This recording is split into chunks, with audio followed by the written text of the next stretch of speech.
Sziasztok! Bár picit megkésve, de elérkeztünk a hullandos videósorozat, azaz az orosz pálya utolsó részéhez.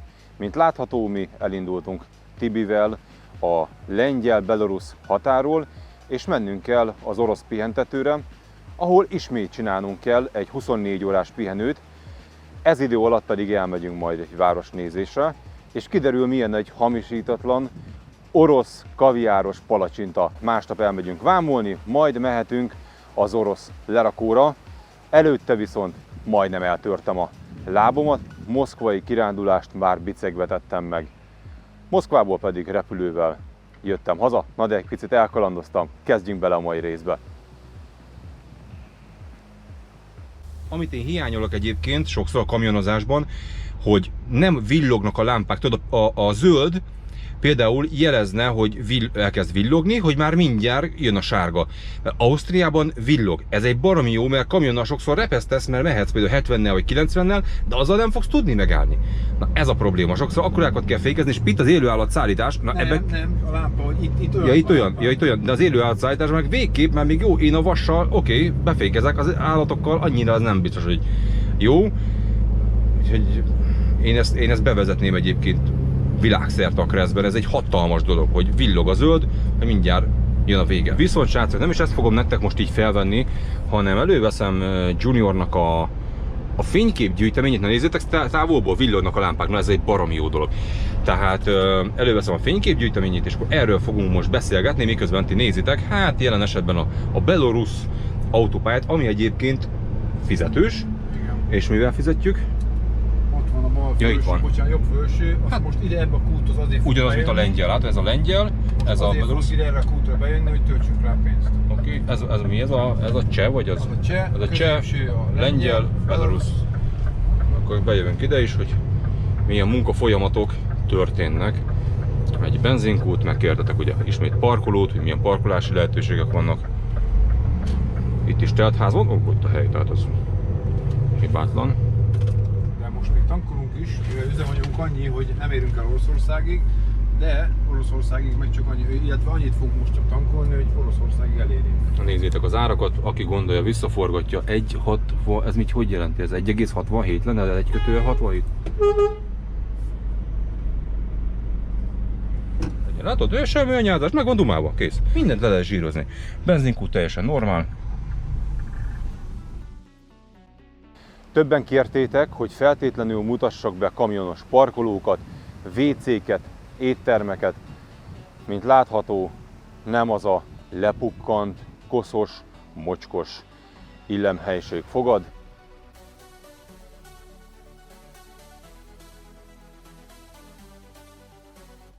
A tankolás után elindultunk az orosz pihentetőre, ami alig 700 kilométerre található, ez idő alatt pedig elkészítettem Juniorral a kamionos keleti pályás történetek második részét, melyben Junior elmeséli balesetét, és az utakról, élményeiről fogunk sztorizgatni. Az útról nem igazán készítettem nektek útfelvételt, mielőtt azt hinnéd, hogy valamiről most lemaradtál, nyugodtan állíthatom, amit most látsz felvételt, láttad a teljes útszakaszt, hiszen az első 5 kilométer ugyanolyan, mint a maradék 695. Szóval nézd végig ezt a rövid útfelvételt, majd jöjjön az orosz határ.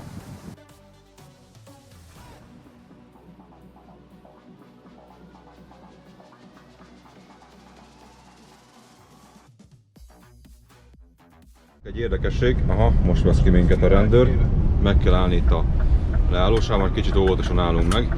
A rendőr nem fogom nektek felvenni, tehát az a lényeg, hogy igen, a másik oldalba állt. Tibi már mondta, hogy figyeld meg, hogy ki fog minket venni. És itt van mögöttünk, tehát... És itt áll meg, tehát itt állunk meg a leálló, hát nézd meg, tehát belógunk a pályára, és itt állítanak meg, és neked meg kell állni. Ment új, hogy még lejjebb tud húzni, mert vég lesz a szalakon. Így állunk meg, és kitesszük a elakadási jelzőt. A rendőrségi kontrollt nem veszem fel, tudjátok, aki erre járt, hogy mi fog történni. Kontroll. És ennyi. A videót itt véget ér, már kiszálltak. És akkor, hát íme, Olaszország, itt véget ér a belorusz útdíjfizető.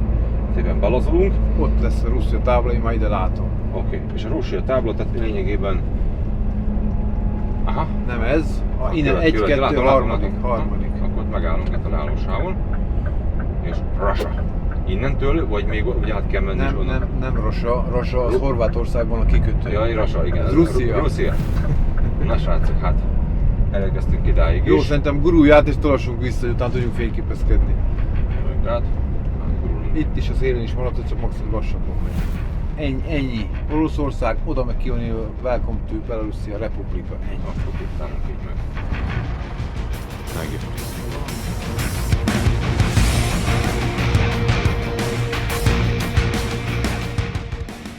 Majd úgy menjék ki, hogy teljesen balra, és látod, ott vannak ilyen bóják, gumibóják. Így menjünk át oda? Igen. Túloldalra? A két külső, illetve belső sávba, és majd ott a kamionokat nem mögé állunk, hanem ott megelőzzük. És akkor nem kell rohanni. Ott mehetünk is. Szépen. Legyen ki egy elakadási az út. Hát nem muszáj, kielőzzük őket, aztán ennyi. Ismételten kerüljük a sort. Igen, mert itt, És az. megmondom őszintén, nagyon-nagyon régen voltunk még, amikor itt is volt határozás, meg papírozás nekünk, akkor bejárkáltunk ide, de most ez valami új rendszer, hogy itt be kell menni. Ott lesz elől egy ember, meglássa, hogy mit viszünk, már intől menjünk tovább, de egyszer-kétszer ezt kipróbáltuk, úgyhogy azért jövünk ide, hogy nem álljuk ki ezt a sort.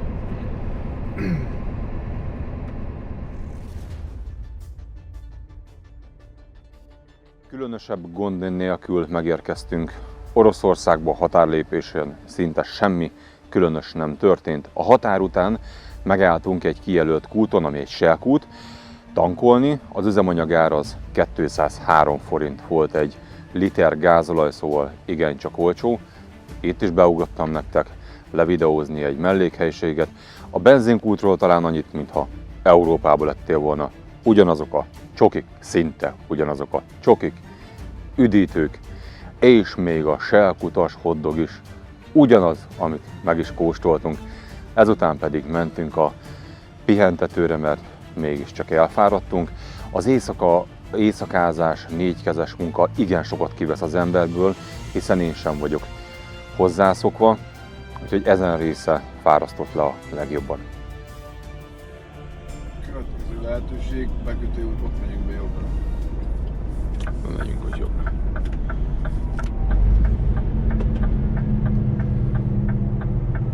Hát ezeket persze nem tudom elolvasni, mit ír, mit nem ír. Az Juszki kell 700 méter.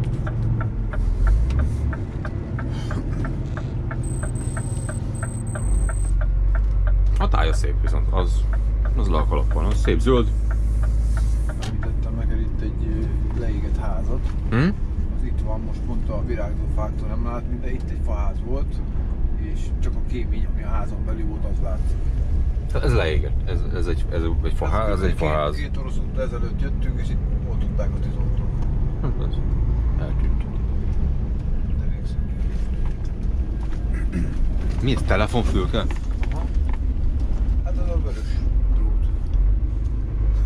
Majd kijövünk, fotózunk egyet, selfizünk. Az, vele. figyeltétek a telefonfülket? Nem, figyelj. Nem izélnek. A kommunikáció az felső fokon.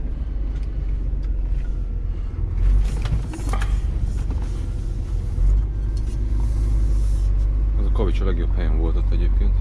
Vagy kő.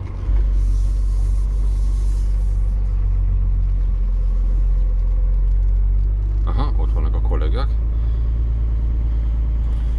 Orosz pihentető. Hát itt is már ugye faház fogad minket.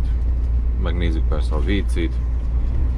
Az lemaradt, hogy az állatok ilyenkor hol vannak. Ugyanolyan karámba azért nem is vettem fel nektek, mint ami Hollandiában volt. Tehát nem kint a réten, nem kell őket kergetni. Úgyhogy teljesen normális körülmények között vannak. És itt csak, nem, itt vannak a lengyelek is. Aha, utána bent ugye a lengyelek, akikkel tökeregtünk. És itt a hollandosok egybe. Hát igen, tehát ez úgy lett volna hivatalosan, hogy mi együtt jövünk, és akkor szépen egy konvojba, de mi lemaradtunk. Még egyszer, nem a mi hibánkból. Mindegy, lemaradtunk, maradjunk ennyiben. Itt majd ezen úgy menj át, létszés, hogy ne menj bele a gödörbe, hanem a közepén menj a jobb kerékkel, és a bal szélén meg a bal kerékkel. Mert ha belemész, akkor szkálni az lejjén. Akkor kimegyünk belőle, akkor nagyon lassan, mert pótkocsi is leszokott érni. Örülünk az ilyen helyeknek. Valamilyen szinten megszoktuk.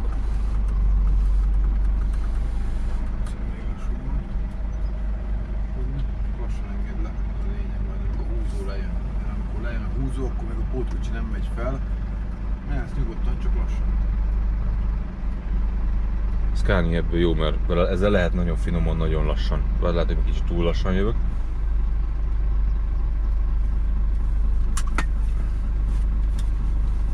Nem mondjátok, hogy nem finom a dolog. Ha? Ennyi elfér. Ne ijeszgess. Kicsit kijebb mész balra, és akkor beállszod a lengyelek elé, és onnan fog betolatni egész oda hátra. Még amennyire amennyire tudsz. És a lengyelek mögé mondtad. Igen. És oda kell hátra lepakolni? Ott van benne egy ajtó, most pont nem látom, majd megyek. Orosz pihentető, és most megmutatom nektek, hogy milyen érdekes. Ide építettek egy új faházat. Ezt mondták a kollégák, hogy igen, ez egy új, de nem volt feltétlenül ilyen minőség. Ami viszont jó hír, talán a hullandosoknak is, illetve nektek is, nekem is, hogy megbeszéltük a Dokival, aki itt lakik nem messze, írtunk neki angolul egy üzenetet, hogy jöjjön már ide, legyen olyan kedves. Ide jött, majd végül Tibi szólt az egyik ismerősének, Gabinak, aki beszélt a Dokival, elmondtuk, hogy mit szeretnénk, hogy menjünk be Smolenskbe. Tehát Smolenskbe bevisznek, sofőrnek fizetünk, gondolom megkért valami haverját, bemegyünk, mondta, hogy 50 euróért van olyan étterem, hogy hú. Azt már nem se kérdeztem, hogy ez fejenként 50, vagy hogy 50, tudod, amikor turista vagy, ezzel nem foglalkozol. Úgyhogy 50 eurónyi rubelért elmegyünk kajálni. Kérdeztem, mert ugye angolul beszéltem vele, hogy mert Tibinek erre nem jó a nyelvtudása, hogy tudom én ott a kajákat? Mondta, mindenki van írva angolul. Ja, mondom, akkor oké. De ajánlott egyet, egy ilyen valami őz érmék, vagy nem is tudom, azt mondja, nagyon-nagyon finom. Jó, oké, én hiszek neked. Ja, és annyit mondott, hogy srácok, melegítőbe minimum, tehát át kell venni a rövidnadrágot. Na, ez lenne a pihentető, ez pedig kérlek szépen 30 nyílik. Itt most nincsen benne senki. Amit láttok, hátul ott vannak a lengyelek, illetve most jött meg egy másik lengyel srác. Akkor járjuk körbe, ez egy új pihentető. Érdekességek, ezt letesszük ide, mert mosakodni fogunk. Televízió, rendes konyha, és ez talán még érdekesebb, hogy milyen becsületkassa működőképes, figyelj. Hát kinyitod a hűtőt, és van, hát reklám, ugye, kóla, és figyeld, Pepsi, figyeled? Vigyázzál. Látod rá, hogy Pepsi, akkor rendben megbeszéltük. Így, különböző gyümölcslevek, söröcske. Hát ezt, amit a kollégák benne hagytak, de igaz annyira nem néz ki valami nagyon jól. Ásványvíz, hú, hallod, figyeld. Sofőr pihentetőn vodka.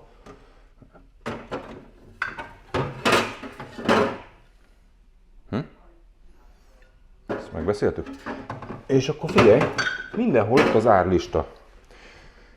30 rubel, 50 rubel, és így tovább. Ez úgy működik, hogy fogod, ahonnan elvetted, és beleteszed a pénzt.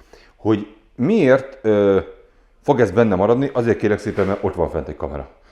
Tehát ilyen egyszerű. Baromi jó megoldás. Tetszenek az ilyenek. A vodka, nem tudom. Ez a sör. Szóval az 80 rubel. Jó. Nem tudom mennyi a vodka. Csak ja, ott van alatta. Hol az? Na jó, hagyjuk, mindegy, tök mindegy. Ennyi.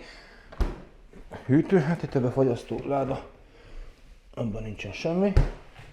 Jövünk szépen tovább. Ajtót bezárjuk. Van neki egy picit néha, hogyha szellőzik. Figyelj. Mosógép. Szárító nincs. Ne kérdezz, hogy miért nincs szárító, nincsen szárító. Benézünk mindenhova. Ez itt egy ilyen zuhanyzó. Egyszer. Mutatom a többit. Kapcsoló fából. Hát figyelj, ez ahhoz képest, hogy új. Hát igen.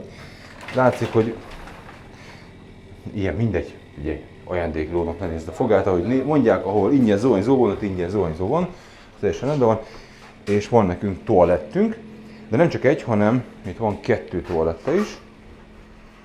Ez is WC lesz. Igen, tehát egy zuhanyzó WC, tehát ez, srácok, így néz neki egy orosz pihentető. Ide nézzünk ki erre a teraszra, terasz rész, kilátás, hogyha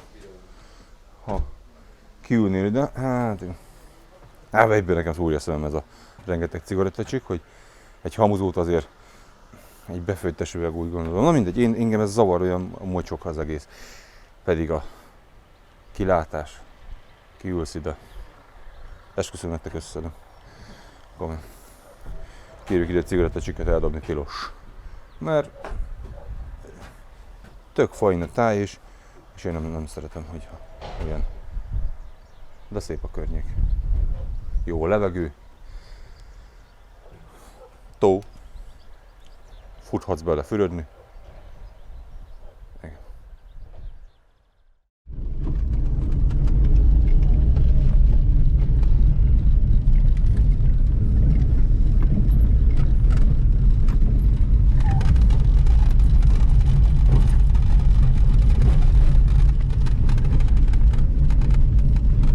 Elindultunk be Smolenskba, Raman, itt értünk a sofőr és egy ladával küldjük az ipart. Tibi hátul, és adjuk neki. Igen, biztonságéval az nem működik, ide nem kell nagyon, úgyhogy küldjük neki be az ipart, tehát lesz egy városnézés, elmegyünk kajálni. Hát ez így működik, nem tudom egyébként hivatalosan vannak-e ilyen taxi jellegű dolgok. Hát mondta bent a doki, hogy ha a taxival akarnánk menni, akkor az úgy kicsit drága lenne, így azért olcsóbb lesz. Nekünk ez egy 1000-esbe fog kerülni. Az én úgy gondolom, hogy barátok közt is oké, mert az 5000 forint nagyjából. Kilóval megyünk egyébként, mielőtt azt hinnétek, hogy száguldozunk, tehát szétesik az autó alattunk, de teljesen rendben vagyunk. Eddig a táj egyébként semmit nem változott, olyan, mint az előző országban. Ja, és a benzinszag az nagyon érezhető, tehát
Здравствуйте.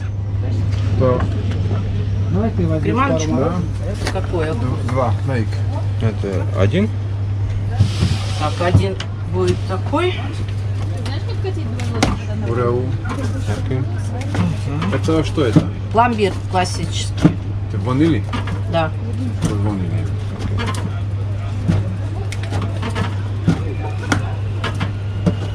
Ай, Ой. куда улетел? Gyere vissza az utcára. Улетел. Сейчас тогда мы с печенецем накрутим. Этот. Замерзли. Не хочет. Ага. Так, второй Másik melyik? Az első lesz. вампир. Én egyszer leszek, mert nekem 2 vanília lesz. Szeretem az ilyen csokis témákat. Так. Lesz majd a kanál. И все, да? Majd 2 vanília. Тоже в баночку. De.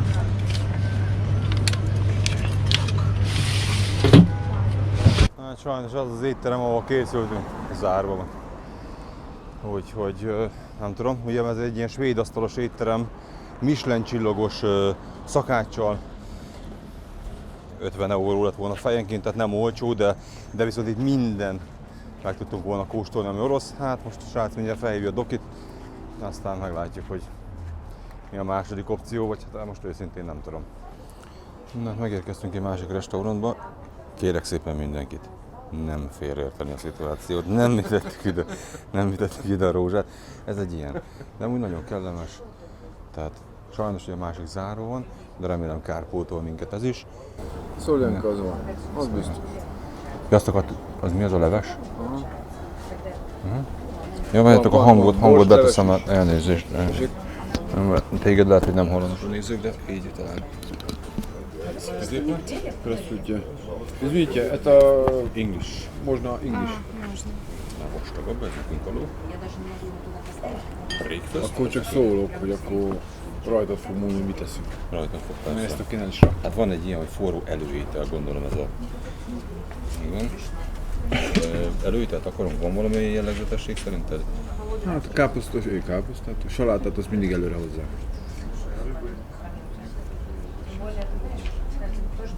Bármit eszel, salátát, kész, mindig azt fogják elsőnek hozni.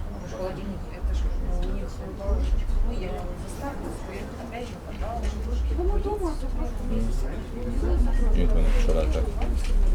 Itt vannak mellett az árak, hát döntsétek el ti, most azzal nem foglalkozunk. Egy Cézár, nem Cézár, nem, mert ugye ott akarunk lenni, ami quinoa, figyelet. Itt maximum nálam látod, hallod? Orosz saláta. Beúlik neked valami orosz saláta? Ott van. Szalát, nem. Klasszik Russzia. Oké, ez jó. Megbeszéltük, srácok. Pomodoro, gurcia. Van benne salamon, az rák, vagy valami ilyesmi lesz. Jó, oké. Sör. Neked milyen ipartál? Én halkolmentet. Nem tudjál. Például egy Akkor olyan- kettő saláta, a klasszik rasszín salád, leves, akkor van bors, az a céglaleves, Én ezt szoljanka. kérek, én a szoljankát. Akkor együnk 2 szoljanka levest, akkor eddig egyszerű a történés.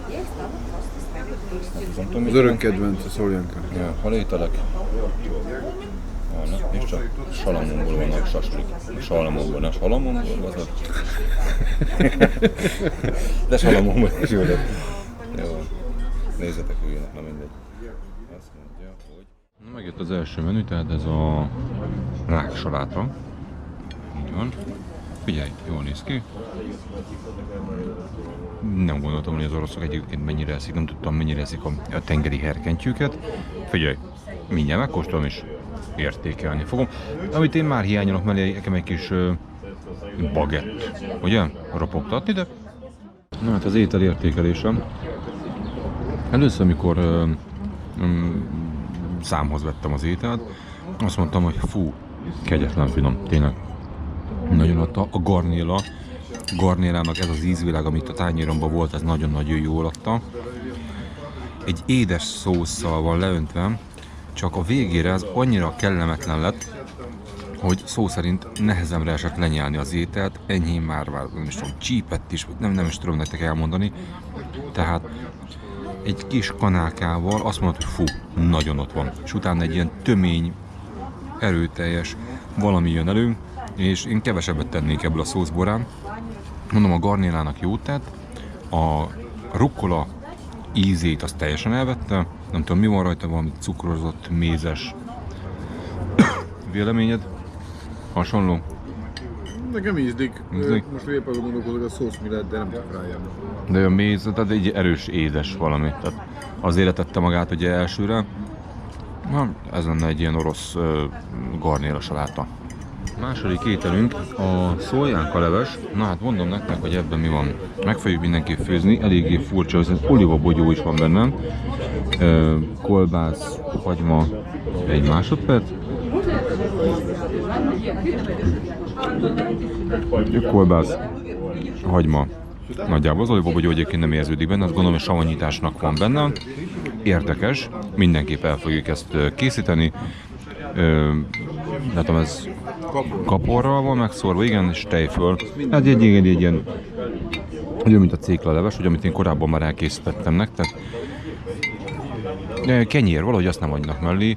Nekem az a saláta mellé is, és emellé a leves mellé is azt hiszem, hogy ez az, ami hiányzik. Nem is kolbász van, úgy látom, inkább ebben ilyen, ami füstölt sonka. Aha. Na és megjött a második ételünk, tehát ez egy kijevi csirkemell. Nem egészen ilyenre gondoltam, de ilyet kaptunk. Egyébként volt itt egy nagy fedő, hogy azt levették, tehát az így szokták normálisabb helyeken kihozni. És srácok, jó étvágyat, elmondom természetesen róla, hogy a véleményem. Én nem tudom, hogy nekem a köret hiányzik. Na hát jöjjön az értékelés. Hát először is az, hogy kihagyták a köretet, az nekem nagyon nem jött be. Maga a csirke túl natúr volt, tehát fűszerezése semmi. Tényleg azt mondom, hogy folyt ki belőle valamilyen vajas, kapros lé, és semmi. Tehát azt mondom nektek, hogy egy teljesen szó szerint és natúr csirke mellett ettem, 2 darab uborkával, 2 darab paradicsommal. Nekem nem jött be, sem a leves, a saláta is ugye félig meddig, eleinte jó volt, utána annyira nem. Hát jó, nem az én ízvilágom, most egy kicsit szkeptikus vagyok a desszertet illetően, de ugye egy egy palacsintát fogunk. Hogy hívják a palacsintát? Blincsik. Blincsiki. Oké, megeszünk egy blinky bilt, és blinky bill, jó. És akkor megnézzük, hogy hát, hogy azt mondják, azt nem lehet elrontani. Szerintem megérkezik egy kólát szerintem. Megérkeztek a palacsinták. Ja, hogy így? Aha, jó, hát akkor ezt bepalacsintázunk.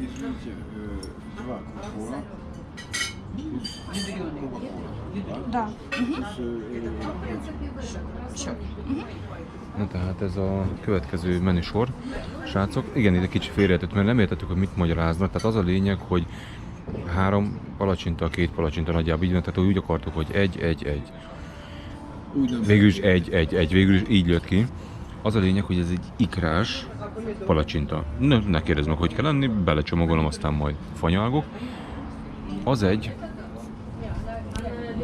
Azt mondtam, hogy van tejföles, igaz? Hát ez... Igen, de mi túrót mondtunk. Azt tudod, hogy tejföl. Hát ez tejföl, de viszont benne meg túró van. Na most ezt add össze. Tehát valószínűleg úgy lesz, hogy az ikrát belecsupázom ebbe, abban megteszek tejföles palacsinta, azért nem ilyet még nem ettél, én sem. Ja, de mint ha lett benne nagy extra, finom, tejföl meg palacsinta. Hát akkor jó étvágyat. És elmondom a véleményem. Hát jöjjön akkor az első. Megkóstoltam ezt a kaviárt, megmondom az őszintét, nektek a sírás elkapott. Azt mondják, ne fanyarogj, amikor eszel, tehát azért annyira nem lehet hidd el, annyira ne haragudj.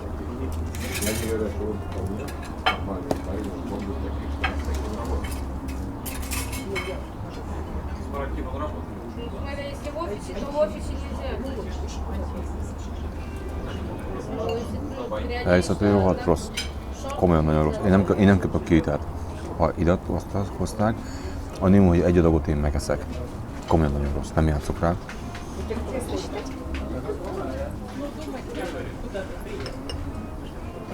Boldogtalan vagyok. Most köszönöm. Tejfölösre kíváncsi leszek.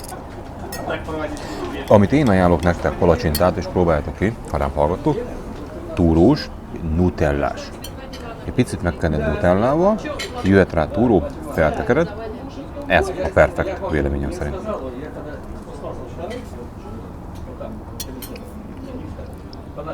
Maga a palacsinta jó, na végre a lekvár az. Hát nem a nagymama lekvárja, de... És hát a mai cek, az pedig...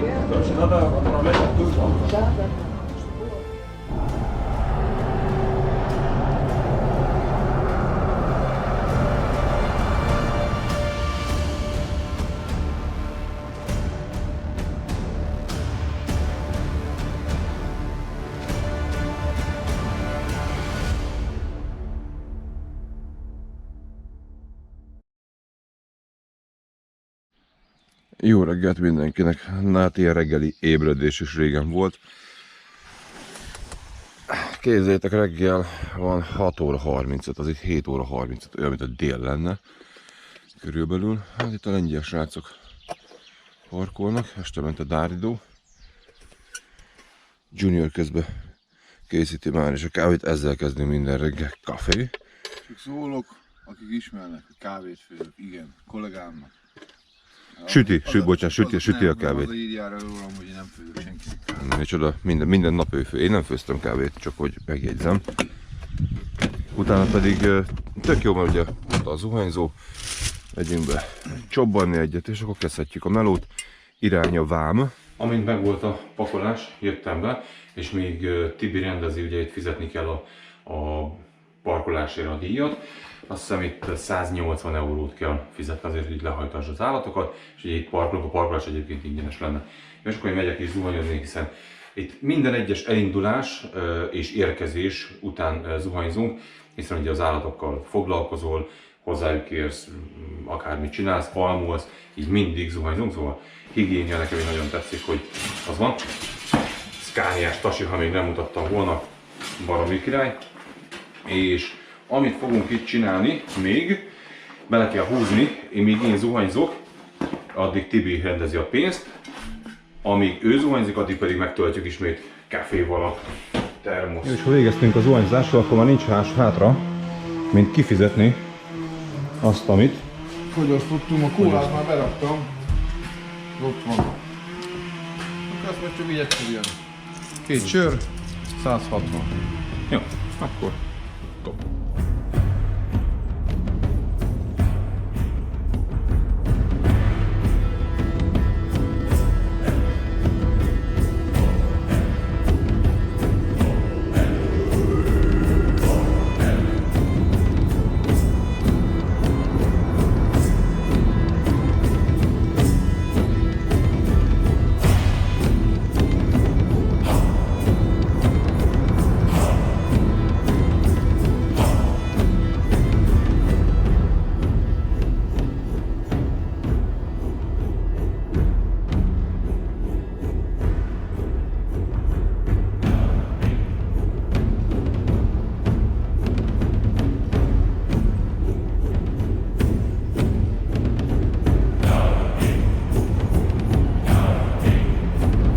Talán ez furcsa, ugye azoknak, akik nem voltak még olyan országban, ahol vámolni kell, mert ugye Svájcban, Norvégiában erre nem igazán van példa, én legalábbis nem voltam, de Ukrajnában, vagy aki régen járt, ugye Romániába, és itt ugye Oroszba, ez így néz ki, hogy bejöttél, és irány a vám terület, ahol hát sok esetben, nekem volt olyan, hogy 4 napot is álltam Ukrajnában, mert nem fizették ki a megfelelő pénzt, és addig bizony várakozó pozícióba helyezed magad, akkoriban teljesen ingyen, ebből ment a nagyon sok vita. Megkérdeztem Tibit, hogy ott a stop tábla alatt mi az a nekünk CTON, mondjuk így, az a stop. Ugyanaz. Tehát legtöbb esetben egyébként ki van írva így is, úgy is. Beléptünk, és itt most a kamiont hivatalosan lefertőtlenítik, csak úgy léphetünk be a vám területére. És akkor utána megyünk papírozni, azt is, amit lehet, megmutatok nektek. Na, nézzünk meg egy WC-t, ami gyanítom milyen lesz. De lehet, hogy kellemesen fogunk csalódni. Az már egyszer biztos, hogy van itt egy csap. Ott a konténer, hát az a WC. És ott van egy csapatból meg tudod, hát tudsz mosogodni és egy picit meg kannát feltölteni.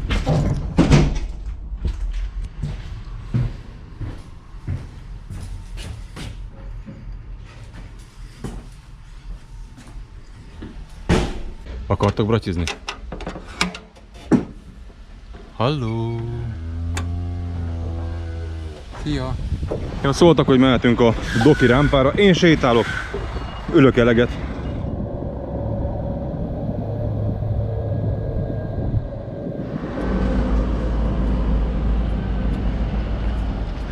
Hát és az lenne ott a doki rámpa.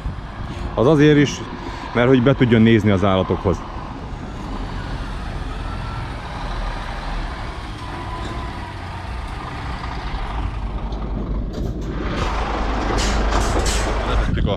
szerelvényt, és elindulunk kajálni, úgyhogy nézzünk egy helyi kajádát. És megjöttünk a kajálóba. Ki van írva, hogy kiwi? Jó illatok. Menj. Nem tudom nektek, hogy mik vannak. Hát itt vannak ilyen sütemények, itt ilyen saláták. Kész bele tejből? Persze. De. Ugye ilyen sajttal tölt húsok. Ja, nekem is kell egy tálca. Mindjárt csinálom. De csináld te, jó, kamerázok akkor. Sajttal töltött húsok vannak. Aztán megyünk végig. Hát itt ilyen pörköltszerű valamik, ilyen kolbász, itt is sütemények, és akkor végül ugye a teák. Hát a borst leves, tehát ez egy céklaleves, ugye tejföl van benne, ezt természetesen el fogom nektek majd ezt is készíteni. A fasétra nem jöttünk rá, hogy mi, ha valaki tudja a nevét, akkor köszönöm szépen, de majd inkább utólag ezt kenyérre leszük. Saslikot azért nem kértem, mert azt majd úgyis meg fogunk állni, elvileg még enni, vagy palacsintát. De a saslik az ugye értelemszerűen így néz neki. És nézzük meg, hogy hogyan férünk el itt a fülkébe. Szerintem nézzünk itt először körbe, jó, nekünk megy itt most a dróntöltés, tablettöltés. Ugye azt szeretjük ebben a fülkében, hogy több helyen van USB csatlakozás, nekem ez nagyon fontos. Ami talán itt hátrány, hogy ide nem kérte bele a Hunland a 24 voltos ajzatot, az egy hátrány, de egyébként, mint látható, megoldottuk a dolgokat, ezt csak arra felmondom, hogy szétpakoltunk. Scanias sapkákkal fel vagyunk szerelkezve. Annyit tudjatok erről a fülkéről, mielőtt nézitek, hogy mennyi cuccal vagyunk, hogy ez nem Tibinek a kamionja, hanem erre az útra kapta most meg, hiszen az övét elvitték, így benne van a másik sofőrnek is a cucca, ahhoz képest nézzétek. Először itt a felső ágyra felpakoltunk, amit természetesen fel tudunk hajtani. Segítek, várjál. Jó, hogy lássátok, tök jól elférünk. A végelzáró az ugye a kamera miatt nekem egy tartozik, akkumulátor rátéve, hogy powerbank, és ide szépen ugye alátéve egy rongy, hogy ne sérüljön az oldalsó műanyag részek, ne sérüljenek. Szóval ide felülre tök jól be tudtunk mind a ketten pakolni, extra cuccokkal fel vagyunk szerelkezve, hiszen Tibi is foglalkozik fotózással. Lépjünk tovább itt az ágyra. Scaniás takoroz. Azért tettem ki nektek, hogy lássátok, ez egy ágynemű húzat, hogy ezen rajta van a Scania telibe, egy 730-as. Ezeket, meg kérdezzetek tőlem, hol tudtok ilyeneket beszerezni. A Scania shopban a linket beteszem nektek a leírásba.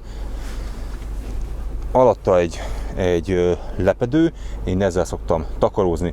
Ami itt még nekem, most megint egy hátrányról beszélek, oda a cég nem kért egy USB-t. Ha rám hallgattok, feltétlenül rendeljetek a Scaniátokba USB-t, mert ide beteszed a telefonod, és be tudod dugni, szóval egy nagyon fontos tartozék. Ugye jobb oldalon található egy hűtő, előtte egy szemetes, ez meg is mutatjuk, szeretjük, imádjuk, szemetes, és hát ugye a hűtő ugyanaz, ami nekem is van, bepakolva tojással, jelen pillanatban itt pedig a kávés cuccok találhatóak.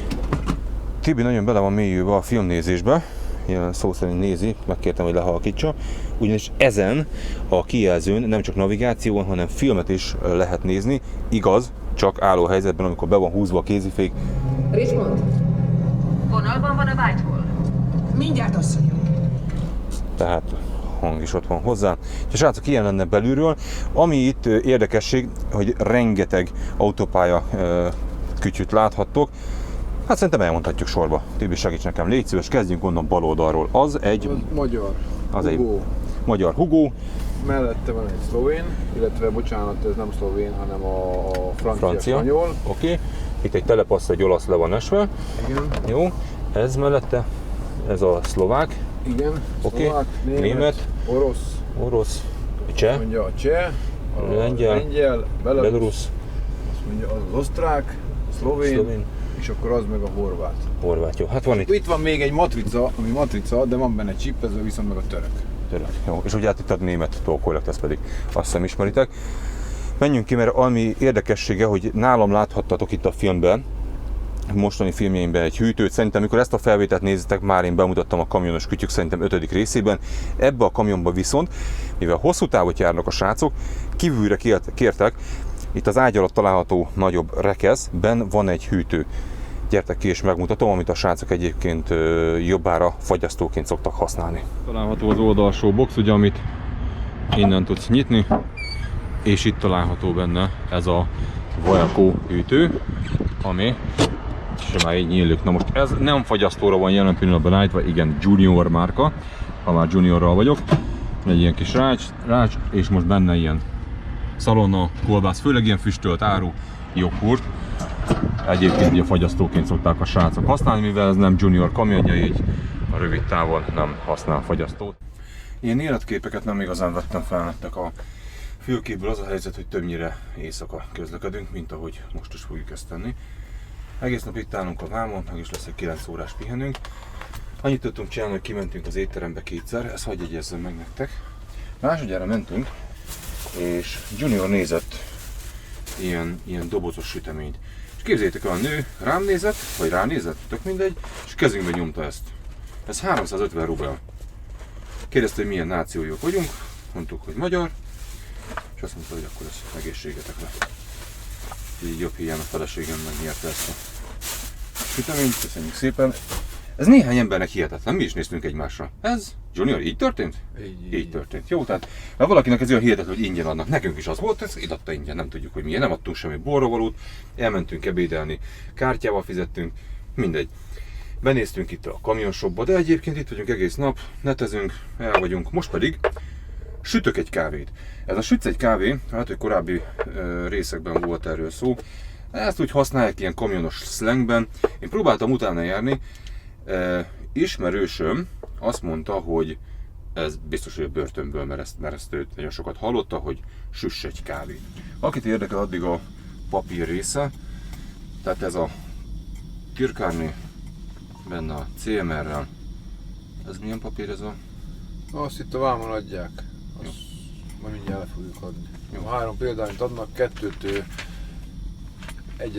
egyet elvesznek, amikor átvesszük ezeket a papírokat, és a másik 2-t vámra beviszünk, és akkor egyet kapunk vissza.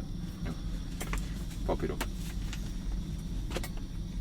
Mennyire volt nehéz egyébként ez a pálya? Nézzétek, én azt mondom nektek, hogy ha beszéled a nyelvet, nekem az a legrosszabb, hogy egy szót nem értek, de semmit. Makognak, mekegnek, de én ebből nem értek semmit, és nekem a legnagyobb nehézség a kamionozásban, én úgy gondolom, ez lenne. Nem az, hogy ide elgyere, mert figyelj, ha beszéled a nyelvet, akkor elmondják, hogy mit kell csinálni. Nagyon egyszerű.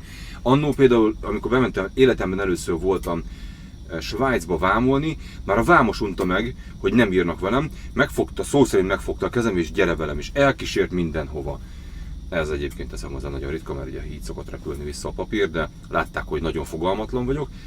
És amikor elkezdtem a nyelvet tanulni, jöttem meg rá, hogy hát nyílnak a kapuk, hiszen nem érted? Balra fordulsz, kolléga, tudsz segíteni? Igen. És már mondja is. Ilyen egyszerű. A másik, ez a türelemjáték, hogy határon láthattátok, ha nem élő állattal vagy, hát akkor bizony ki kell állni a sorodat. Akkor ott fogsz állni lehet, hogy 1,5 napig, 2 napig. Utána bejössz a belső vámra, akkor itt fogsz állni egy napot. Utána mész. Aztán mész visszafelé, ott állsz határon. Nézd, akinek ez nagyon fekszik, itt legyen Xboxod, mert el fogod unni az életedet. Ez erről szól. Lehet, hogy sokan pont ezt a részét szerették, hogy hát nem kellett szállni a kilométereket, el voltak. Még lehet, hogy ilyenkor be is drinkeltek, nem tudom, itt mennyire lehet. És azt mondták, hogy kész is van a papír, nem megyek, és ahol majd megyek holnap reggel. Mert este, ugye a legtöbben már nem közlekednek. Itt milyen helyzet egyébként Oroszba szoktak? A probléma ez az esti közlekedés? Mert nekünk annól azt mondták Ukránból, hogy nem, este sehova nem menjél. Hopp. Csak szólok. Megsült a kávé. Oké. Hát figyelj rá, annól, amikor elkezdtem itt kiállni, akkor nekünk is mondták, hogy majd mikor volt? 2007. Majd a banditák, meg a Cseljabinszki elkerülő, stb. Meg leszorítanak, meg kirabolnak, meg lelőnek. Hát mentünk arra, de sose találkoztunk velük. Nem tudom, szerencsétek volt erre, most azt mondanak, nagy szerencsétek volt. Miért kezdtél el egyébként ide járni? Ezt meg akartam aki. Meg egyáltalán miért élő állatszállítás, hogy honnan jött, miért pont kelet, miért csinálod? Hát legelsőnek egyértelmű, hogy mást is, a pénz motivált, aztán már megszerettem. Szóval miért az élőállat? Mert ebbe volt annó pénz. Meg van pénz. Na, feljöttünk az autóútra, nekem ez inkább autóút, mint autópálya. Továbbra is egyébként én autópályai jelet nem láttam, hogy egy ilyen gyors forgalmi szakasz. De előként voltak a rendőrök, villogtak nekünk a kollégák.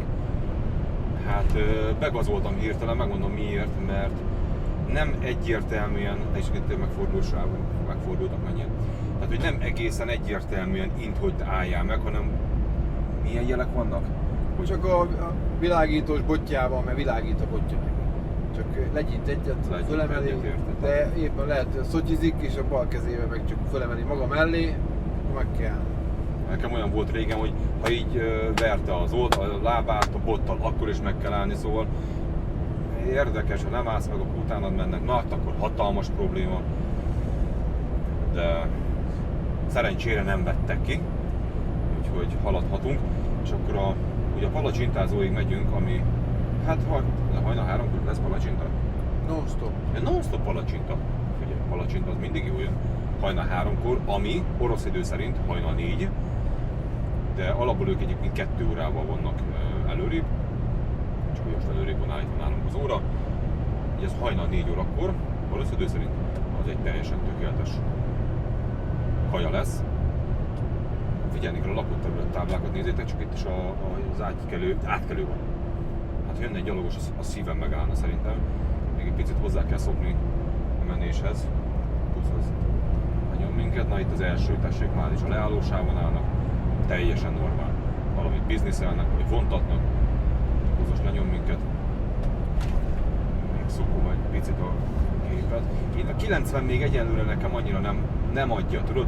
Hát libeg, tehát azt azért hozzáteszem, libeg. Ráadásul nyomvályos és az út. Csak úgy óvatosan jó, tehát én azt mondom nektek, hogy érjünk oda. Nekem ez a lényeg, nem az, hogy milyen gyorsan. Emlékeztek, amikor mentünk fel a hegyre, onnan érdekel. Ha 20-szal fogok menni, 20-al, egy junior egyszer nem szólt rám, hogy hát az egy kicsit gyorsabban kellene, figyelj. Amikor ő vezet, amikor én vezetek, kész. Tehát a legrosszabb egyébként, amikor beleszólnak a vezetési stílusodba, rád erőltetik azt, amit te nem akarsz. 70-es tábla. Pedig, hát... Szóljál rám, hogy nagyon ne előzzek esetleg. Kuka utas, vésd az észbe, ne szólj bele a vezetésbe. Ja, jó, van, oké. Akkor, davай. Majd a lengyelek azok belazultak, azért gyorsabbak vagyunk. De persze, hogy napfalban.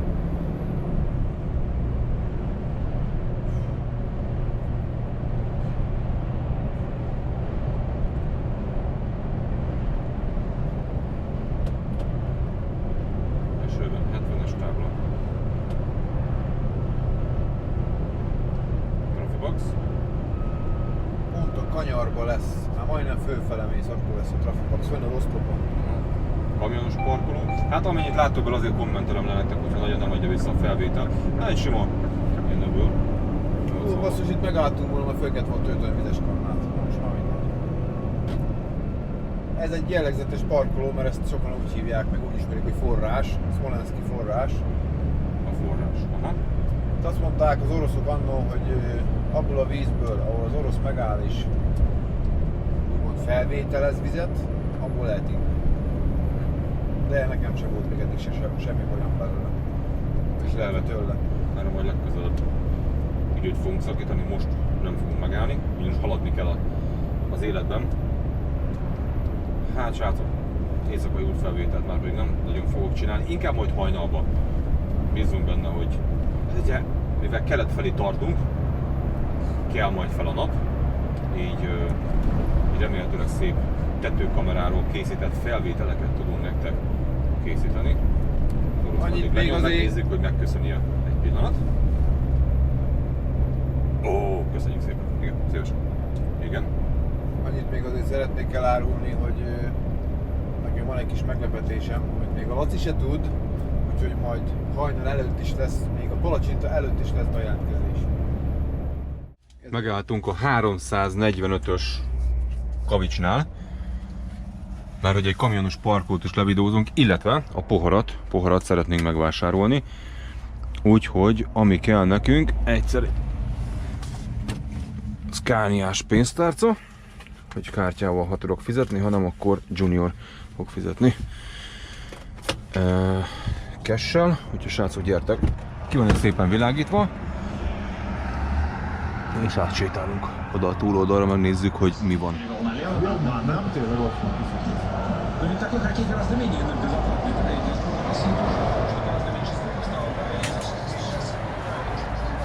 Srácok, sikerült találni, úgyhogy ezt így elkérjük. A bizonyíték, hogy...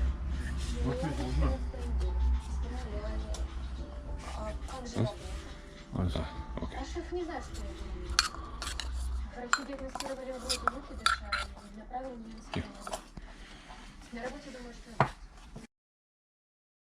Álljunk meg egy pillanatra, és jöjjön a beígért nyereményjáték, hiszen ezért a kis pohárkáért is álltunk meg Juniorra, hogy beszerezhessem. A nyereményjátékban azok tudnak részt venni, akik a Facebookon megosztják a videót. Itt sokkal könnyebb dolgom van, hiszen kinyomtatom a neveket, és akkor amikor kiadtam a videót, utána egy héttel ki lesz ez sorsolva, szerintem egy live adásban.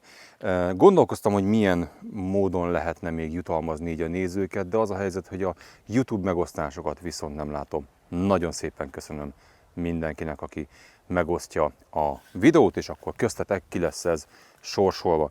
Az első lenne ez a bizonyos Scaniás kulacs, és bár itt talán nem fog látszódni, de Junior és én is aláírtuk, és annyit fogok csinálni, hogy ezt az aláírást én belegravíroztatom. Oké, és akkor így nem fog lekopni. Szóval az első, az, hogy milyen sorrendben lesz, az majd kiderül, jó? A második, kérlek szépen, ez a bizonyos kis pohárka, és ezen rajta van eme SSSR CCCP. Így a mi nyelvjárásunk szerint, szóval ebből a 4 kis, hát vodkás pohárból áll, bár szerintem mi magyarok inkább, ha már iszunk, akkor rövidet, akkor inkább pálinkát. Úgyhogy ez lenne a másik, és szerintem, hát nem tudom, még a főnyeremény, méget hirdessük főnyereménynek, ezt majd még eldöntöm. Lenne ez a bizonyos Scania V8-as S730 ágynemű húzat. Hát azt most hagyd ne szedjen szét nektek, van hozzá egy ilyen párna húzat is. Így eme. V-Act, ha már jön a V-Act, bár ha nem is 730-as, de ezen egy 730-as kamion található, hát valamennyire. Most már mindegy. Szedjük szét, azért mégis lássuk, mi beindulunk harcba.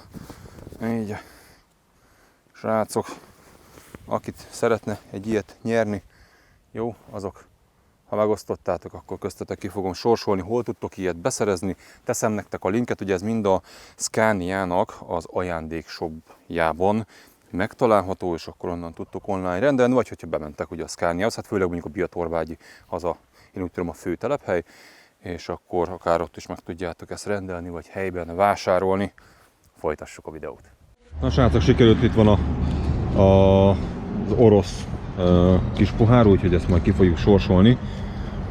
És hát van itt minden, hogy itt vannak ezek a babák. Tényleg olyan egyébként itt egy piacon lennél, de olyan bizalmatlanok tudod az emberek, annyira úgy néznek, hogy nem szívesen megyek be, főleg így nehéz tudod, hogy kamerázni, azért ilyen sunyiba csinálom a felvételeket, de láttatok szinte mindent, ilyen piásboltok vannak. Hát ez meg ugye enélkül nem lehetett hazamenni egykor. Most én nem fogok venni. Hát ugye van ilyen, hát maradjunk abban, nem túlzottan ízléses tányér, de vanni van. Amit még kerestünk, hűtőmágnest, viszont azt venni kell. Nem nagyon láttam meg. De akkor, várjál. akkor meg kell nézni. Mert én Pont itt van. Pont itt van-e? Hűtőmágnes. Smolensk. Hát elég egy csúnyák, Smolensk de... megyén vagyunk, úgyhogy itt nem fogsz más kapni, csak Smolenskes. Tehát Moszkvás nem lesz. A Pumuklis tessék. Pumuklis, hát nem, mert Pumuklisnak nem sok köze van Oroszországhoz, de végül is igen. Vegyél ilyen fülhallgatós. Hát hihetetlen, de amúgy, hogyha Putyinost akarsz, Putyinos is van. Aki tennéd otthon a szentélybe. Hát ezek elég csúnya. Azért igényesebb leket szoktam venni. Ezek nagyon csúnyák. Hát találtunk hűtőmágnes, hát azt azért nézzétek meg, azért az kiszúrjátok, mi az ott? Piros lámpát lámpát, azt kicsit benéztem. Junior nem szól, én esküszöm nektek, hogy átmegyek rajta, mint a húzat. Hát az nem. Tehát itt jönnek ezek a lakott területtáblák. Most belefutottunk egy jelzőlámpába. Dübörögtek a jószágok. Hogy azért kicsit óvatosabban. Jó, nem kellett nagyot fékezni, de én mondom, én simán átmentem volna a lámpán. Hát ez van, úgyhogy úgy látom, hogy észnél kell lenni, mert annyira egyenes az út, hogy tudod, úgy belefeled nézelődsz, mert így az út mellett elmész, egy hotel, egy színes hotel, majd próbálok nektek, amit lehet felvenni, de hogy hirtelen a semmiből bukkannak fel, mint amikor Spanyolországba mész és hopp, itt egy város. Na az nagyjából ugyanígy. És de megköszöngetik a segítséget. És úgy annyira bele lehet feledkezni a semmibe, hát hogy nézd meg, átmennék a piroson is. Na hát, hogy lesznek a balesetek így? Hogy annyira unalmas az út, hogy belefeledkezel. Na mutatom nektek, tehát alig jöttünk el a lámpától. Tessék, már itt van már a következő falu, már kifigyeltem. És látod, hogy nézed messziről, hogy mik azok a fények, hogy vannak, és közben itt az útjelzőtábla, de itt már 60-nal kellene menni. Hát eddig nem túlzottan lehetett itt csattogni, hogy 85-tel jönnék. És akkor végig az ilyen, tessék, Trafipax. Fönn lesz ott a hídon, majd látni is fogod. Akkor még lazulunk egy picit. Ja, közben akkor figyelj a rendőrre is, hogy hol van, mikor fogja felemelni a kezét, lehet, hogy sunyin valahol ott posztol. Látod középen? Itt a kamera, aha, jó. Nem sokára itt vagyunk a meglepini, úgyhogy majd ki megállnak a szót.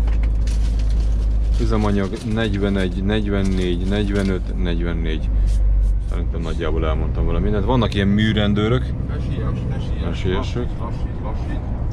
Lámpa után. Rengeteg kamion. Lámpa után. Itt. Stop. Itt. Állok csak. Jószágok is bírják az ipart. Figyeld, feldobta a pracilit. Az nagyon kemény. Azt mondja, ne ezt nyaljátok meg, gyerekek. Itt messze neked. Nézd meg, eltakarja az arca, szegény, menjünk, ne bántsuk, hagyj aludj. Mindjárt megérkezünk a palacsintázóhoz. Érdekesség, 1 óra 47 van, tehát adj hozzá 1 órát, durván 3 óra, és nézd csak, már világosodik.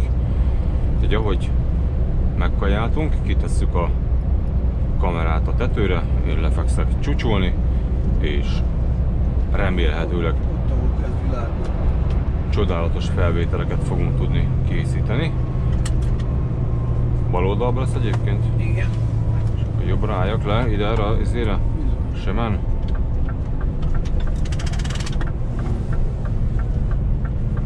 Hát. Aha.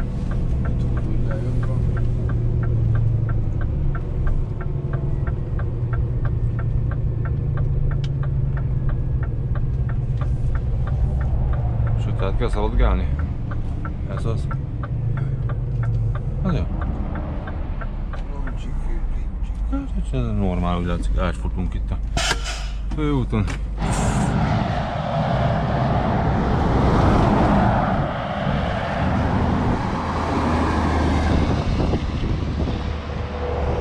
Jó móka. Azután megyünk, jó? Ez az izér. A dupla fülkés. Szaladj, Blaki!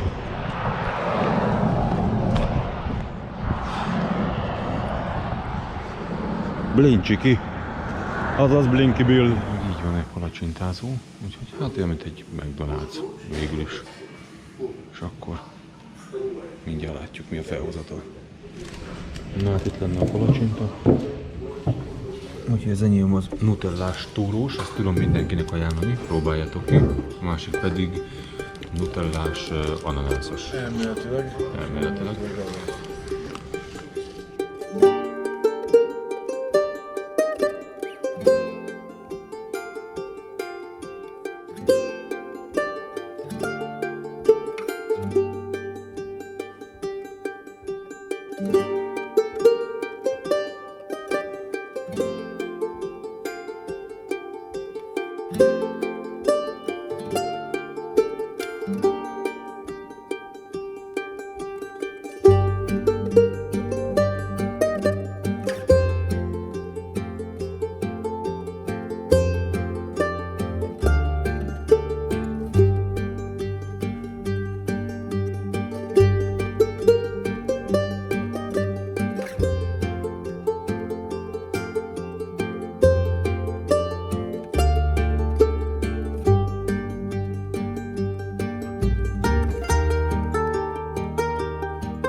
113 km még a lerakunk, megálltam levenni a kamerát.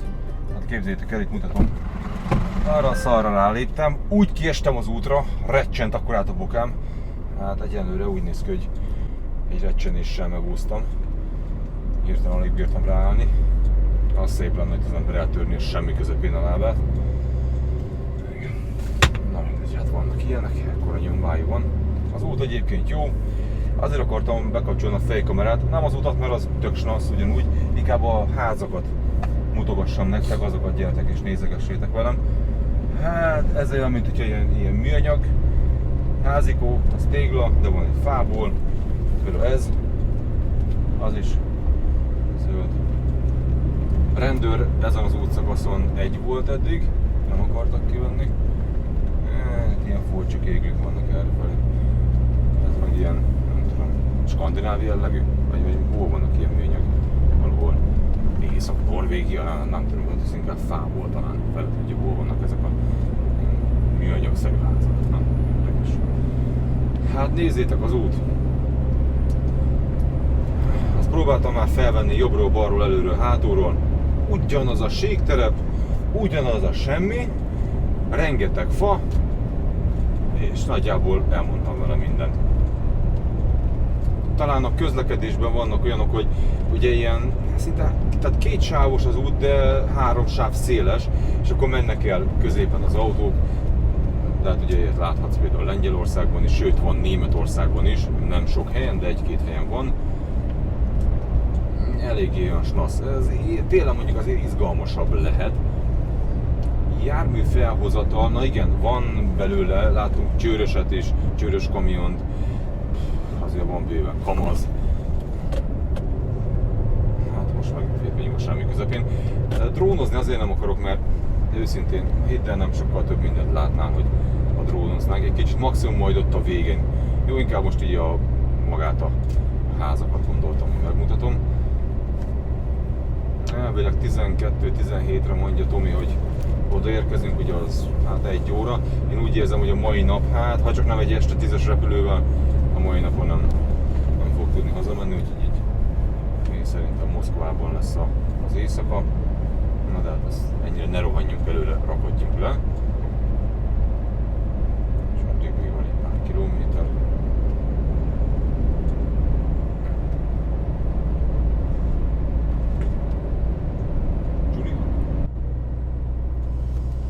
Ugye megérek 5 kilométer.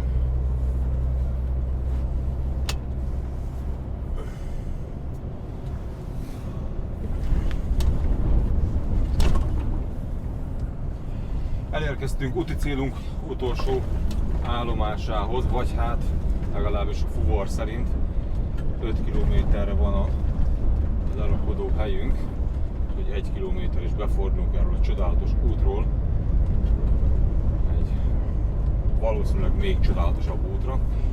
Hát nézzétek, nagyon jól bírta a Scania ezt az ötyögős utat, erre például az, hogy Junior végig aludta itt az ötyögős részt, ilyesmi részeken kellett menni, de nem estem ki az ülésből. Kellemetlen, mert nem tudom, hogy az állatok hogyan viselik. Tehát a fékezés az persze az óvatos voltam, de a döccenőkkel nem tudsz mit csinálni.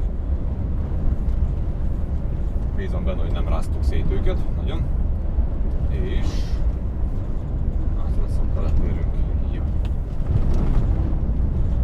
Hát és sorakodás után van még egy kialmulás, az, hogy ők csinálják-e meg, vagy mi, az majd kiderül.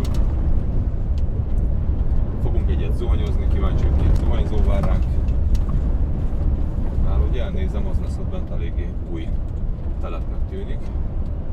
Ezen az úton hajtok semmi. Ha semmibe mentünk, hogy 2 órán keresztül ilyen egyenes utakon, hol jó út, hol rossz út. Figyeljétek a technológiát mögöttünk, hallod? Az de kemény. Itt még vannak ilyen technikák ám. Az van. Hopp. Hát ez egy vadonatúj telep, kíváncsi vagyok, hogy itt vannak-e a többiek. Elvileg elképzelhető, hogy akár utolérjük őket. Az pedig mindjárt kiderül. Hát ez egy vadonatúj.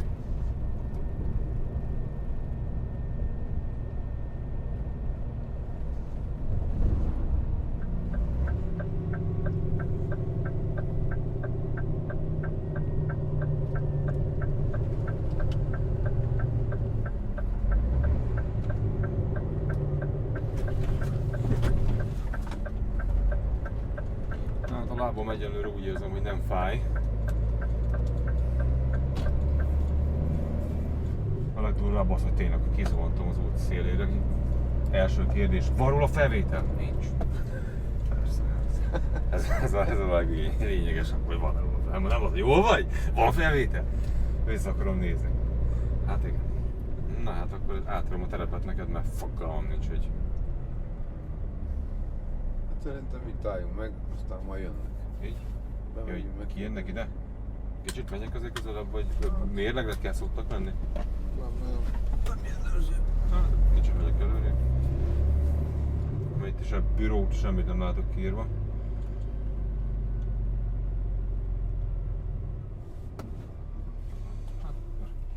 Bitte. Megjöttünk. In Russia.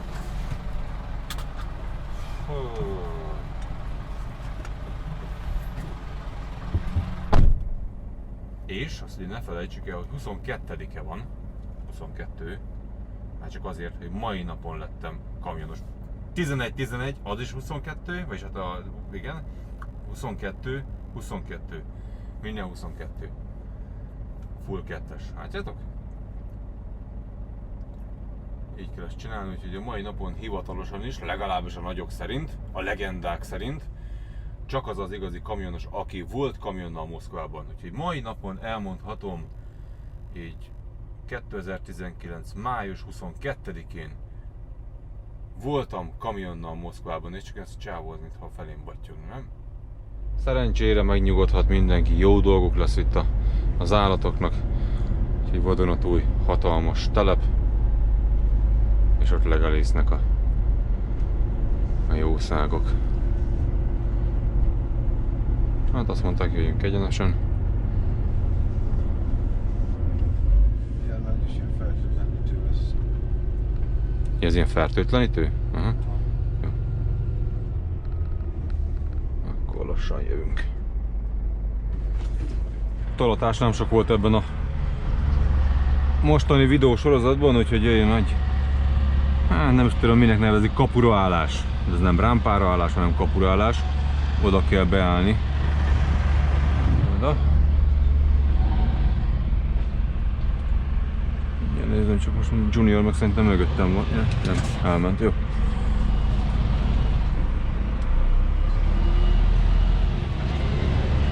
Igen. Most inkább kezdjük előről. Nézzétek el nekem!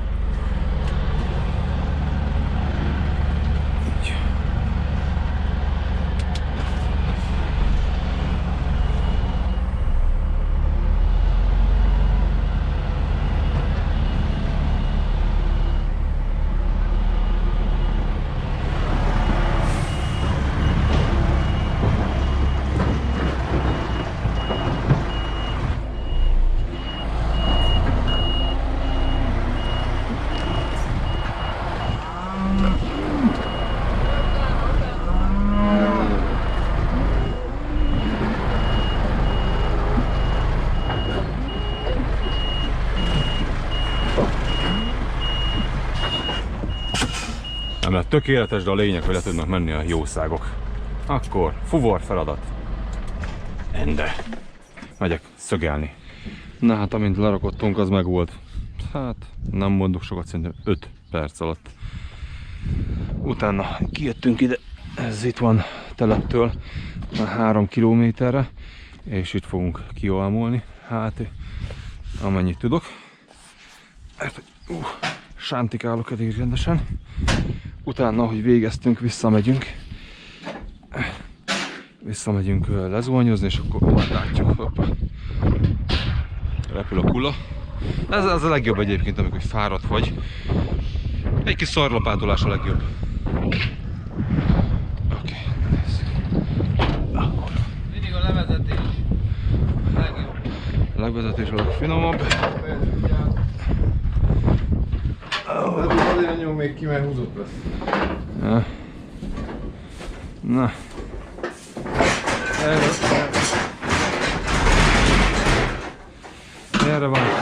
Erre vágytam másfél éve, hogy szartra pátoljak Oroszországban. Álmom pedig valóra vált. Egy Hát most nem annyira gáz egyébként, mert kijött belőlük, aminek ki kellett jönni az első almolásig.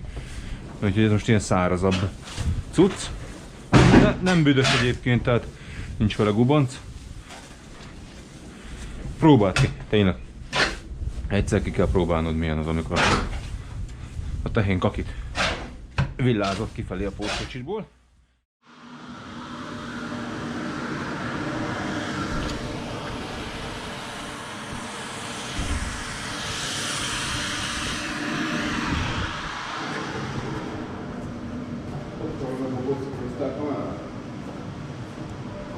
Minden tejszag van. Gyára kéne figyelni oda.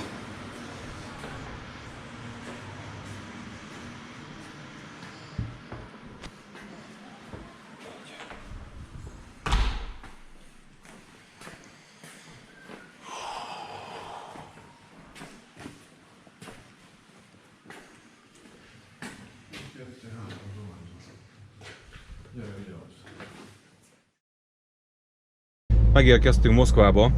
Na ezen biztos, hogy pár ember fel fog mordulni, de semmi baj. Egész nyugodtan. A reptér itt van nem messze, és a reptérnek én úgy gondolom ez a cargo terminálja, amit kinéztünk. Hát az lett volna a legjobb, hogy oda be tudnánk állni, de oda nem tudunk. Így, mert hogy biztonsági őrök állják majd utunkat, viszont előtte elvileg le tudunk parkolni. Hívunk egy taxit, már ha le tudunk parkolni, és bemegyünk a Vöröstérre. Ezt most akkor így bemutatjuk. Szerettünk volna megállni benzinkúton, nincs. Tehát ilyen parkolók vannak, nézzétek csak, mint szemben. Elnézést még egyszer a bogárért, hogyha nem mondtam volna, mert rengeteg bogár van, és hiába letakarítottuk, az úgy annyi. Most ugye az a helyzet, azért Moszkvában otthagyni a kamiont nem biztos, hogy egy életbiztosítás, de erre majd megoldjuk, hogy ez jó legyen. Egyenesen, várjál, én navigálok. Hát egyenesen megyünk, így van, ott írni is csak az akármit. Legalábbis bízzunk benne, Google-on nézzük, igen, ez elmegy balra, az nem az.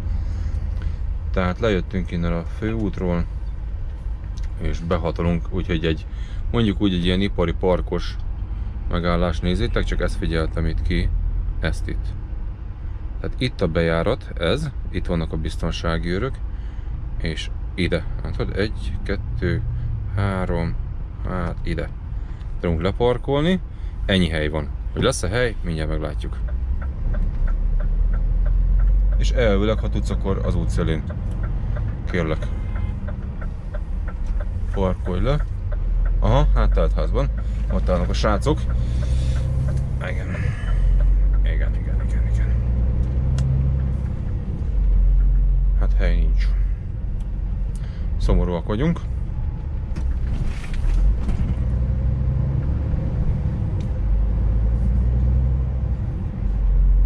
Vagy mögé?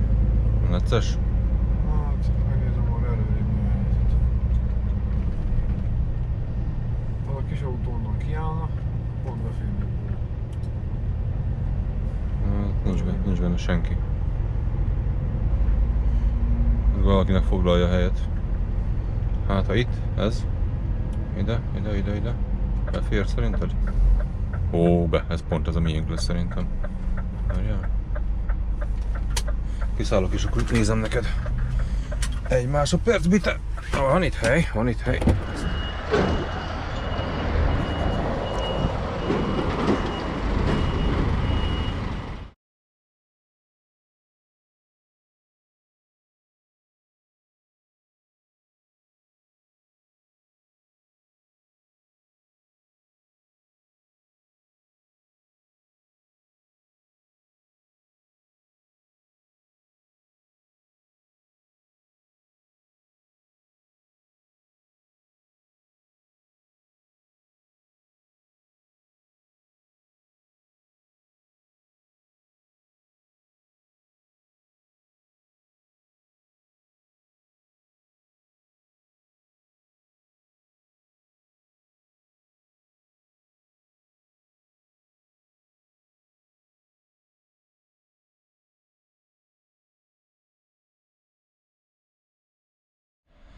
Na, mint láthattátok, ilyen hamar megvettük, vagy berendeltük ide a taxit.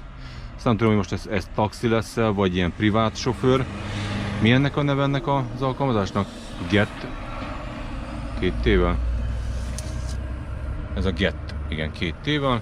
Látod, angolul beadtad neki, hogy honnan, az hova, honnan az érzékeli, hova, azt beadtuk neki ugye a vörös teret, és akkor ennyi, jön elvileg 6 perc múlva. Na, most Már 10-re, de az a lényeg, így mutatja.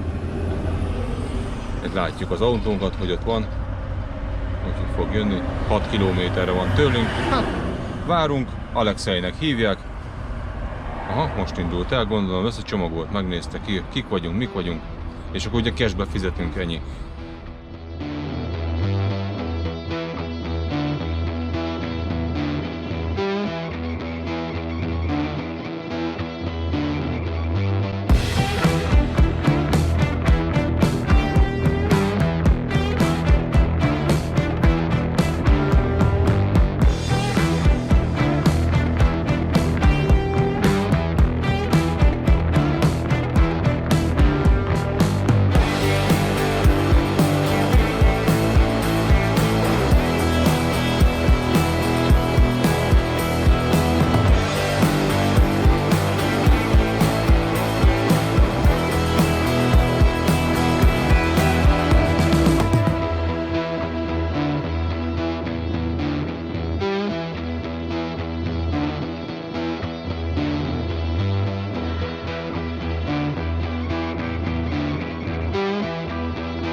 Most az a baj, hogy megelőzött a taxis, ilyet még nem nagyon láttatok, mi se?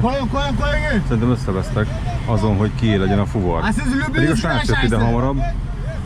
Hopp, az már német volt.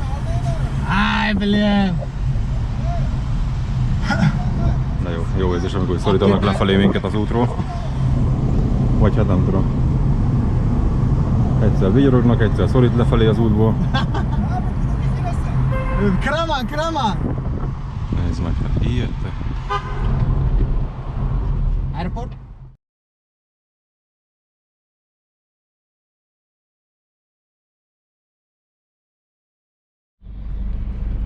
megpróbálunk bejutni a reptérig, vagy nem megpróbálunk, bemegyünk a reptérig.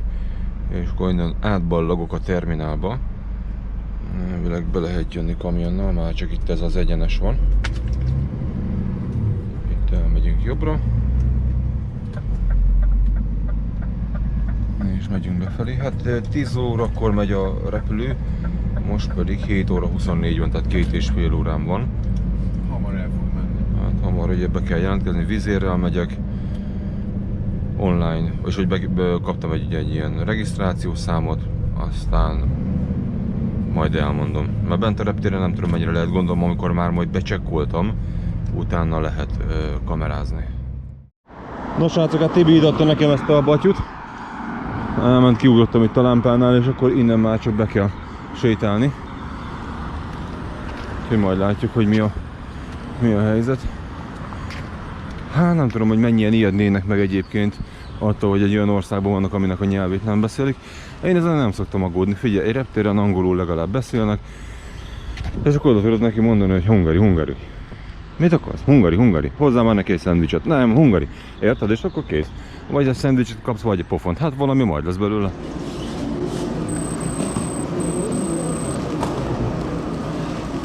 Az úgy néz ki, hogy kaptam egy ilyen jegyet, és itt meg kell keresni a Wizz Air becsekkolóját, ahol állnak az emberek. Ki vannak írva mindenhova, hogy milyen légitársaság. Hát és most menni kell a 26A kapuhoz. Na, nagy nehezen becsekkoltam, hát volt vagy 4 vagy 5 ellenőrző kapu. Aztán, hát jobb ilyen most nekünk.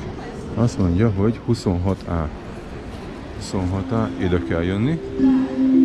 Úgyhogy én elmegyek, addig iszok egy kávét, hát gondolom itt az életet itt tudod hagyni. Na, szerintem ide nézzek egy kávét, tehát ide kell jönnünk 26A. Figyelj, én azt javaslom neked, mindenképp legyél itt 2 órával korábban, mert el tud menni bőven az idő, főleg ha nem vagy benne járatos, mint én. Egyszer ültem repülőn, nem örülök neki, hogy azzal kell menni, mert utálom. Úgyhogy itt fogunk, innen repülünk.